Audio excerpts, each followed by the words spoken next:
List, এই comprehensive list সেটা election commission জানাতে পারবে। আমি জিজ্ঞেস করবো সিও সাহেব যদি জানেন আমি বলবো। আরেকটা হচ্ছে যে নির্বাচনী ব্যবস্থা জিজ্ঞেস করলে সুপ্রিম কোর্টে আজকে বলা হচ্ছে যে 29 লক্ষের মধ্যে 27 লক্ষের মতো নাম এসছে, এটা রাজ্য সরকারের আইনজীবী বলছে। আপনাদের কাছে কি সেই ধরনের কোনো তথ্য আছে? আমরা যেটা জানি সেটা হচ্ছে যে প্রায় 30 লক্ষ নিষ্পত্তি হয়েছে। ডিলিশন কত পার্সেন্ট হয়েছে? কবের মধ্যে একটা আশঙ্কা প্রকাশ করা হয়েছে আজকে মানিকা গুরুস্বামী, তিনি বলছেন যে অন্তত এই সময়টা, এই যে ফ্রিজিং টাইম যেটা হয় সেটা বাড়ানো হোক। আপনাদের কি এই ধরনের কোনো ভাবনা আছে? যা যে ডিলিশনের, এটা তো একটা দীর্ঘ প্রক্রিয়া, কারণ এখনও পর্যন্ত ট্রাইব্যুনাল গঠন হয়নি। সেক্ষেত্রে ভোটার কি আলটিমেটলি ভোট দিতে পারবেন যদি সেখানে তার নাম কোনোভাবে ট্রাইব্যুনালে চলে যায়? আপনারা কি সেই ধরনের কিছু ব্যবস্থা করবেন?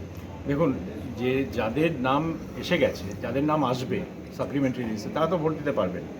আর যাদের নাম আসেনি তারা যদি অ্যাপিল করতে চান অ্যাপিল করতে পারবেন ট্রাইব্যুনালের কাছে। স্যার, মুখ্যমন্ত্রী আজকের অভিযোগ করছেন যে আপনারা ইচ্ছে করে এটা ডিলিট, মানে 12টার সময় প্রকাশ করছেন, ইচ্ছা করে এই নামগুলো দিচ্ছেন না, মানে 26 লক্ষ বা 27 লক্ষ যেটাই হোক আপনারা ইচ্ছা করে দিচ্ছেন না। আমাদের ইচ্ছে অনিচ্ছার উপর তো কিছু নির্ভর করছে না।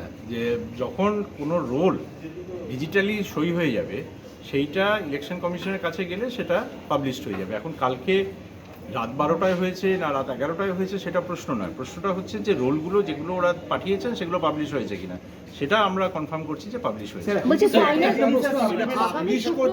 ফের সাপ্লিমেন্টারি তালিকা প্রকাশ হবে সেরকমই প্ল্যান। বলছি ফাইনাল লিস্টে যদি বলা হয় কত ডিলিট হয়েছে বা সবকিছু আসে, তাহলে এই সাপ্লিমেন্টারি ক্ষেত্রে কি অসুবিধা রয়েছে? এটা দেখুন, এটা তো পুরোপুরি হাইকোর্টের তত্ত্বাবধানে হচ্ছে, ওরা স্পেসিফিক্যালি ওদেরই বলতে হবে। কিন্তু না, একটা বিষয় হচ্ছে যে আপনি বলছেন পার্সন কনসার্ন যার দরকার তিনি জানলে হবে, কিন্তু নির্বাচনী ব্যবস্থায় রাজনৈতিক দল অন্যতম স্টেক, তাহলে রাজনৈতিক দলগুলো জানতে পারবে না। হ্যাঁ, তো তারা কোর্টে জানান সেটা। অনেক ক্যান্ডিডেট আছে যারা ধরুন অ্যাডমিনিস্ট্রেশনে ছিল, তারাও বলছে যে তারা নাকি পুরো দেখতে পাচ্ছে না জিনিসটা। না, যে পার্টগুলো হয়ে গেছে সেই পার্টগুলোই দেখতে পাবেন।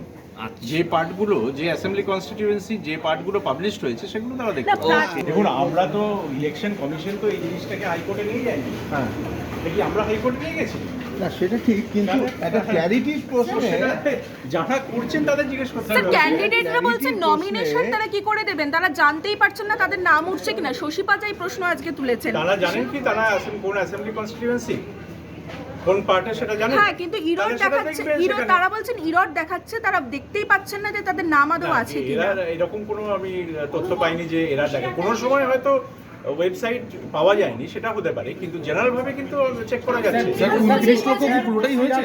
29 লক্ষ যেটা গতকাল অবধি ডিসপোজড হয়েছিল সেই পুরোটাই কি স্যার পাবলিশ? যেটা ওরা ডিজিটালি সই করে দিয়েছেন, ওনারা আমাদের জানাননি যে কত সই করেছে।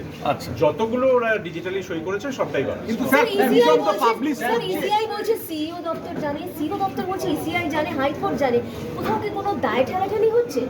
না, এটার মধ্যে কিছু নেই। এটা তো আমরা এখান থেকে করছি না। আপনারা তো জানেন যে সার্ভারটা দিল্লিতে, ওরা ওখান থেকে করছে। স্যার কমিশন তো পাবলিশ করছে, কমিশন তো দেখা যাচ্ছে মানে রোল দেখা যাচ্ছে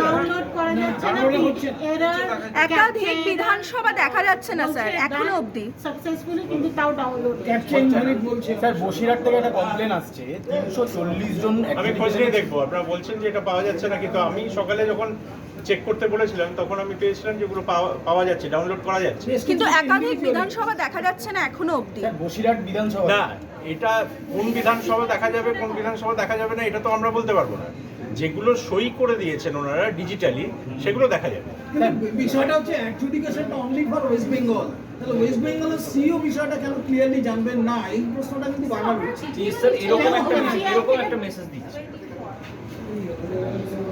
হ্যাঁ, তো নো, এটা বলেই দিচ্ছি clearly, no adjudication pertaining to this part till 5 PM on 23rd।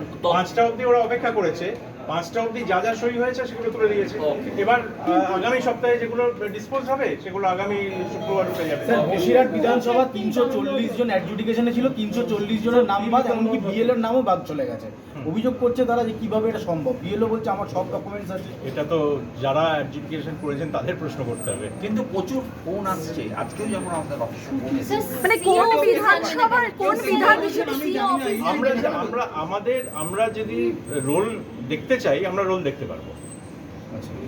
কিন্তু আপনি যেটা বলছেন যে স্ট্যাটিস্টিক্স যে কত এন্ট্রি হয়েছে এটা আমাদের তো ব্যাপার নয়, আমাদের তো যে যে রোল এসছে সেই রোল তো আমরা দেখতে পাচ্ছি। স্যার টোটাল কত ডিলিশন কি অ্যাজ অন ডেট সেরকম কোনো ফিগার পাওয়া যাবে মানে আচ্ছা বা কোন কোন আমি বিধানসভা এইটুকু পাবলিশড বলতে পারি হলো? যে প্রায় 30 লক্ষ নিষ্পত্তি হয়েছে, এটা আমরা পেয়েছি, আর ডিলিট মানে জানতে পেরেছি। আর ডিলিটটা 10 লক্ষ আমরা গত সপ্তাহে জেনেছিলাম, তো কত হতে পারে ডিলিট? এই আন্দাজে কিছু বলা ঠিক নেই। আগামী শুক্রবারের মধ্যে কি পিকচারটা ক্লিয়ার হয়ে যাবে? হ্যাঁ স্যার কোনো প্রেস নোট দেওয়া হবে?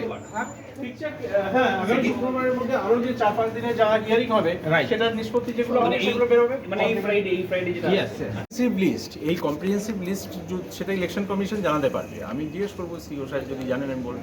আরেকটা হচ্ছে কিন্তু যে নির্বাচনী সুপ্রিম ব্যবস্থায় কোর্টে- রাজ- আমি একটু জিজ্ঞেস করলে সুপ্রিম কোর্টে আজকে বলা হচ্ছে যে 29 লক্ষের মধ্যে 27 লক্ষের মতো নাম এসছে, এটা রাজ্য সরকারের আইনজীবী বলছে। আপনাদের কাছে কি সেই ধরনের কোনো তথ্য আছে? আমরা যেটা জানি সেটা হচ্ছে যে প্রায় 30 লক্ষ নিষ্পত্তি হয়েছে। ডিলিশন কত পার্সেন্ট হয়েছে? কবের মধ্যে একটা আশঙ্কা প্রকাশ করা হয়েছে আজকে মানিকা গুরুস্বামী তিনি বলছেন যে অন্তত এই সময়টা এই যে ফ্রিজিং টাইম যেটা হয় সেটা বাড়ানো হোক। আপনাদের কি এই ধরনের কোনো ভাবনা আছে? যার যে ডিলিশনের এটা তো একটা দীর্ঘ প্রক্রিয়া, কারণ এখনো পর্যন্ত ট্রাইব্যুনাল গঠন হয়নি। সেক্ষেত্রে ভোটার কি আলটিমেটলি ভোট দিতে পারবেন যদি সেখানে তার নাম কোনোভাবে ট্রাইব্যুনালে চলে যায়? আপনারা কি সেই ধরনের কিছু ব্যবস্থা করবেন?